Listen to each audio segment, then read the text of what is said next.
15 বছর জীবন দিয়ে রক্ত দিয়ে সকল মানুষের ঐক্যের মধ্যে দিয়ে 5 আগস্ট আমরা স্বৈরাচারকে বিদায় করেছি, ঠিক কিনা?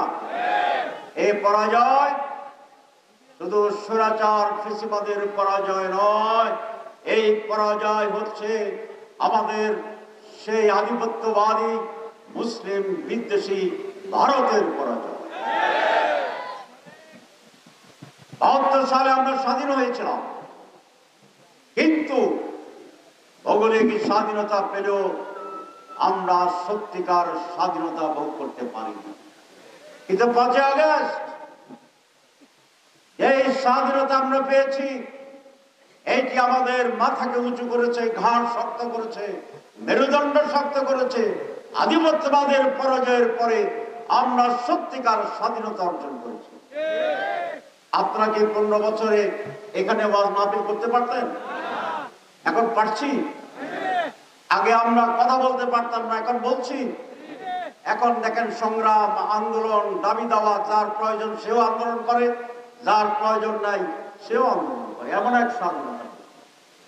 সুতরাং এই স্বাধীনতাকে ধরে রাখার জন্য আজ প্রয়োজন হচ্ছে 5 আগস্টে যেমনি ভাবে নারী পুরুষ, আলেম ওলামা, শিক্ষিত অশিক্ষিত, কৃষক শ্রমিক, ডান বাম, ডানের বাম বামের ডান, সকল শ্রেণীর মানুষ, নারী পুরুষ, শিশু বৃদ্ধ যুবক, আমরা ঐক্যবদ্ধ হয়েছিলাম পুরো জাতি।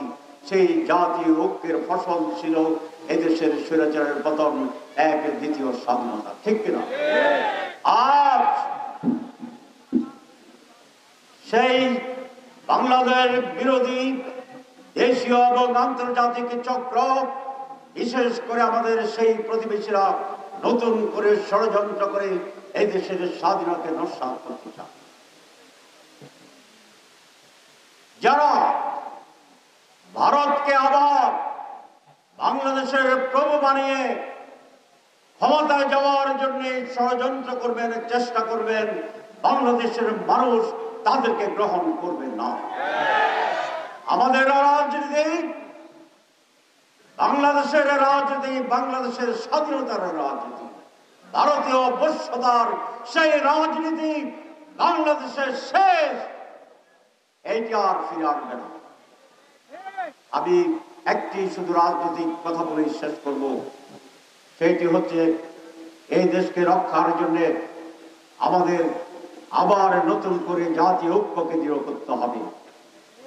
বিএনপি, জামাত ইসলামী সহ সকল স্তরের মানুষের প্রতি আহ্বান, আমরা এমন কিছু কথা বলবো না, এমন কোন কাজ করব না যেটি এই দেশের মানুষের ভিতরে ঐক্যের ফাটল ধরাতে পারে।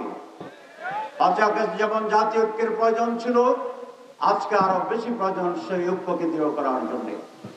আমাদেরকে অনেকে বলেন যে বাংলাদেশে একটি ঐক্যবদ্ধ জাতীয় সরকারের প্রয়োজন, এবং সেই জাতীয় সরকারের দেশের যেই সকল সমস্যা আছে সেইগুলি দূর করার জন্য ঐক্যবদ্ধভাবে কাজ করে। আমি আরেকটা কথা বলি, সংস্কারের প্রশ্ন আসছে, সংস্কার অবশ্যই দরকার। আমরা বিগত 52 বছরের যে পচা রাজনীতি, পচা আইন, পচা নিয়ম ছিল, সেইগুলোকে যদি আবার অব্যাহত রাখি তাহলে 5 আগস্টের যে চেতনা এবং সফলতা সেটা ব্যর্থ হয়ে যাবে। কতিপয় সংস্কার জরুরি, সংস্কারবিহীন নির্বাচন যেমনি অর্থবহ হবে না, আবার নির্বাচন না করে সংস্কারের জন্য সময়ক্ষেপণ বাংলাদেশের জন্য কল্যাণ বয়ে আনবে না। জামাত ইসলামী এই পর্যায়ে বক্তব্য রাখার জন্য অনুরোধ করছি বাংলাদেশ জামাত ইসলামী। আবার পাঠাও আবু বকর সম অনুরাদল, দাও খোদা দাও আমাদের মতো বীর সেনানী।